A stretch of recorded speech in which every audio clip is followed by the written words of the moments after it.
Welcome to चूलो आसमान। मेरे साथ मौजूद हैं डॉक्टर वसीम, जिनका ताल्लुक इकरा यूनिवर्सिटी में से है, वहाँ के वाइस प्रेसिडेंट हैं। और हम बात कर रहे थे अभी जहाँ से हमने बात छोड़ी थी, स्कॉलरशिप पे हम बात कर रहे थे। डॉक्टर साहब, मैं आपसे पूछ रही थी कि स्कॉलरशिप जो मुझे पता है कि शायद एक दो बच्चों को दी जाती है, उस पर आप मुझे कुछ एक्सप्लेन करें। देखिए, आपका जो पॉइंट ऑफ व्यू है वो बिल्कुल सही है कि हायर एजुकेशन की सतह पर तो ये मैकेनिज्म है भी स्कॉलरशिप का। उससे हम उस पर हम बात कर सकते हैं कि कम है या ज़्यादा है, वो बात की बात है, लेकिन मैकेनिज्म एग्जिस्ट करता है।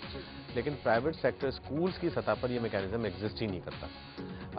एक और इदारा मौजूद है जिसको एडिशनल सेक्रेटरी इंडोमेंट फंड की सूरत में डिपार्टमेंट ऑफ एजुकेशन के अंडर में काम करता है। एंड दे डू हैव माशाल्लाह से बिलियंस रुपीस जिसको वो एक्सटेंड करते हैं फाइनेंशियल सपोर्ट गरीब बच्चों को कि वो जाके आला तालीमी इदारों में पढ़ सकें। आज से कोई 2-3 साल पहले हमने उसको ओपन कराया कि प्राइवेट सेक्टर स्कूलों को भी, यूनिवर्सिटी को भी उसके अंदर शामिल किया जाए। तो अब बाकायदा उसका एक इश्तिहार आता है और उस इश्तिहार आने के बाद लोग उसके अंदर अप्लाई करते हैं। असल बात जो है उस पूरे काम की तशहीर की है। हाँ। अभी तक लोगों को पता नहीं है कि एक चीज़ मौजूद है जिधर को वो अप्लाई करके उधर से वो पैसे कलेक्ट करके अपनी तालीमी ज़रूरियात को पूरा कर सकते हैं। दूसरा फंड सोशल सिक्योरिटी का फंड मौजूद है। अच्छा। असल में हम इन तमाम प्रोग्रामों के थ्रू हमें ये बात बतानी चाहिए, क्योंकि फंड्स जो है वो अंडर यूटिलाइज रहते हैं या करप्शन का शिकार हो जाते हैं। तो इन दोनों सूरतों की अगर हम लोग तशहीर करना शुरू कर दें इन फंड्स की, तो इन तमाम हम जैसे गरीब लोगों को पता चल जाएगा कि हम लोग किस तरह से इन फंड्स के थ्रू अपने बच्चों को पढ़ा सकते हैं। तो दोनों फंड्स के बारे में हमें तशहीर करनी चाहिए और लोगों को बताना चाहिए कि चीजें मौजूद हैं, इस पे आप अप्लाई करें।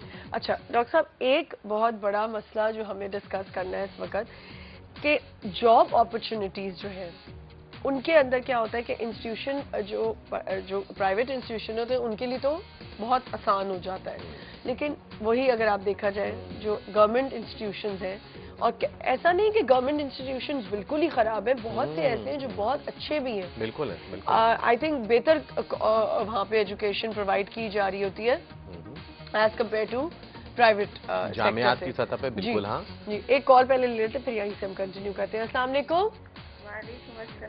क्या हाल है समीना आपका? अल्लाह का शुक्र है। सबसे पहले तो मेरी दुआ है कि प्यारी सी आमना की तबीयत जल्दी से अच्छी हो जाए। Thank you so much. बहुत शुक्रिया आमना कि आप इतनी तबीयत की खराबी के बावजूद हमारे लिए प्रोग्राम कर रही हैं आके। नहीं जी, थैंक यू सो मच। और आज तो आपने आमना हमारी दुखती रग पे हाथ रखा है। अच्छा। क्योंकि सब माएँ परेशान है। मैं तो सिर्फ ये समझती हूँ आमना कि आजकल कोई अगर बिजनेस से इतना प्रॉफिट दे रहा है ना तो वो स्कूल का है। स्कूल दे रहे हैं, बिल्कुल बस जिसको कुछ नहीं आता है ना तो वो स्कूल खोल के बैठ जाता है। सही कह रही है। और मैं गुलिस्तान जौहर में हूँ, और फिर घरों में स्कूल खुल जाते हैं। घरों में खुल जाते हैं। एक कदम से आप एक गली से दूसरी क्रॉस करेंगे तो वहाँ दूसरा स्कूल, तीसरा स्कूल। एजुकेशन तो सब एक ही तरह की दे रहे हैं, कोर्स तो एक ही तरह का रख रहे हैं, बस वो जो चीजें 2-4 लगा देते हैं ना, ये फीसेज उसी की ले रहे होते हैं। एहसान भी पेरेंट्स पे हो रहा होता है। अगर किसी ने एसी लगाया जनरेटर तो वो ले रहे हैं हमसे। अच्छा, एक तो ये भी, और फिर हर 2 महीने या 1 महीने बाद कोई ना कोई चीज आ जाती है, उसके लिए आपको 400 रुपए देने, कभी आपको 500 रुपए देने बच्चे को। एक तो ये बात है। दूसरी बात ये कि देखें, हमने भी पढ़ा है गवर्नमेंट के स्कूलों से, ऐसी बात नहीं है। हाँ। कि एजुकेशन पहले नहीं होती थी। आप इंग्लिश मीडियम के बच्चे से सिर्फ किसी चीज का मीनिंग पूछ लें, उसको नहीं आता होगा। नहीं आता, क्योंकि वो रेटिफिकेशन है। वो क्वेश्चन का आंसर याद करके लिख कर तो आ जाते हैं। अब टीचर, अब देखिए सेक्शन जो टीचर्स के पास जो बच्चे हैं, 40 बच्चा है, वो भी कहाँ तक देखे, कहाँ तक वो कॉपीज चेक करे। इतनी मिस्टेक होती हैं। प्रिंसिपल के पास जाओ, वो मानने को तैयार ही नहीं होती, क्योंकि कम फीस पे उन्होंने टीचर्स रखी हुई होती हैं।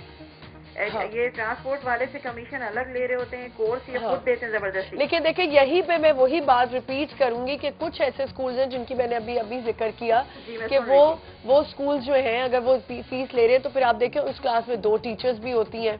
अगर बच्चे को 2 टीचर्स भी हैं, अटेंड भी करी है, आया भी है क्लास की, तो वहाँ अगर आप पैसा अपना रोड है, जैसे कहते हैं ना, फेंकना पैसा, तो आपको मिल भी तो रहा है। अब जिस स्कूल में है ही नहीं ऐसा सिस्टम, वहाँ अगर आप 9-9 हजार दे रहे हैं। वही है ना, मार्केट में जो एक रेट चल जाता है ना, तो सब वही कर देते हैं फीसें। जी। उसने अगर 10 किए तो हम क्यों नहीं 10 करें, लेकिन फैसिलिटीज नहीं देते। अब बच्चे इतने ज्यादा, सबसे बड़ी बात ये है कि देखें, ये यूनिफॉर्म पे भी कमीशन लेते हैं। जो ये लोग यूनिफॉर्म की हमें दे रहे होते हैं कि आप जी वहाँ से लें, और कोर्स जो उन्होंने रखे हुए होते हैं कॉपीज प्रिंट करा के जबरदस्ती की जी हम देंगे आपको, आपकी फैसिलिटीज के लिए हमने यहाँ रखी हुई है। ट्रांसपोर्ट है, ये हर चीज में स्कूल वालों का कमीशन होता है ना। जी बिल्कुल कोई बिल्कुल। ऐसी चीज नहीं होती कि करें, लेकिन मैं सिर्फ ये कहती हूँ कि कुछ भी आप नहीं करें, लेकिन बच्चे को इतनी एजुकेशन दें, मैट्रिक करके हाँ। निकले तो किसी काबिल तो हो। अगर आप कहते हैं कि हमारे स्कूल के पजल्स बहुत महंगे आ रहे हैं, या हमारे स्कूल की एक्टिविटीज, या हमारे स्कूल की स्टोरी बुक्स हैं, या ये सब चीजें, तो फिर बच्चे में भी इतना ज्यादा तो इन्वेस्ट अगर हम कर रहे हैं तो बच्चे में कुछ जा तो रहा हो। सही बात है। अब देखिए हम ना, हमें तो ट्यूशन की जरूरत पड़ जाती है ना पेरेंट्स को। बिल्कुल। इतना होमवर्क है, आप यकीन करें कि बच्चे जब स्कूल से आते हैं ना, मेरे इतना दिल दुखता है, इतने बैग भारी होते हैं, मुझसे उठाए नहीं जाते। ये भी एक मसला। होमवर्क लेकर आते हैं, डायरीज डॉक्टर साहब आप क्या कहेंगे इस पे? पता नहीं कौन से स्कूल की आप लोग बात कर रहे हैं। अच्छा। ईमानदारी की बात ये, क्योंकि देखिए अब स्कूल जो प्राइवेट सेक्टर स्कूल्स हैं उनके अंदर एक बड़ी आम सी प्रैक्टिस ये है कि पहले करिकुलम मंगाकर, पहले तमाम स्टेशनरी मंगाकर, थैंक यू समीना, बहुत शुक्रिया कॉल करने का। वो स्कूल में ही हाउस कर लेते हैं। ठीक है। तो जो बैग जाता है, वो बैग जाता है तो लंच बॉक्स होता है, या उसके अंदर जो उसका होमवर्क आया होता है वो जाता है। ठीक है। तो ये वाला मसला तो मुझे लगता है कि ये रियलिस्टिक नहीं है। हाँ। प्राइवेट सतह पर जो मसला रियलिस्टिक है वो ये है कि देखिए आपका मेयार तालीम सरकारी स्कूलों में और गैर सरकारी स्कूलों में, इनमें फ़र्क है क्या, और आप कैसे इंश्योर कर रहे हैं मेयार तालीम को। आपने बिल्कुल सही कहा, if I am investing something in my child, that what return I am getting out of it. Exactly. That is the key measurement tool you do have in measuring the quality of education being imparted there at private sector schools. अगर आपको मिल रहा है तो you are willing to invest more. Exactly. और अगर आपको investing तो I want, और अगर आपको नहीं मिल रहा है तो इस तरह की ही फ्रस्ट्रेशन आपको नजर आएगी। मुझे अच्छे रिजल्ट्स देखने हैं। I want to see good results. और दूसरी बात जो आपकी बहुत सही थी वो ये कि स्कूल खोलने का मतलब क्या है। स्कूल खोलने का मतलब 4 कमरों का होना नहीं है। बिल्कुल। स्कूल खोलने का मतलब सिर्फ और सिर्फ एक प्रिंसिपल का होना नहीं है। हाँ। स्कूल खोलने का मतलब यूनिफॉर्म नहीं है। स्कूल एक पूरा का पूरा तालीमी स्ट्रक्चर है जो आपने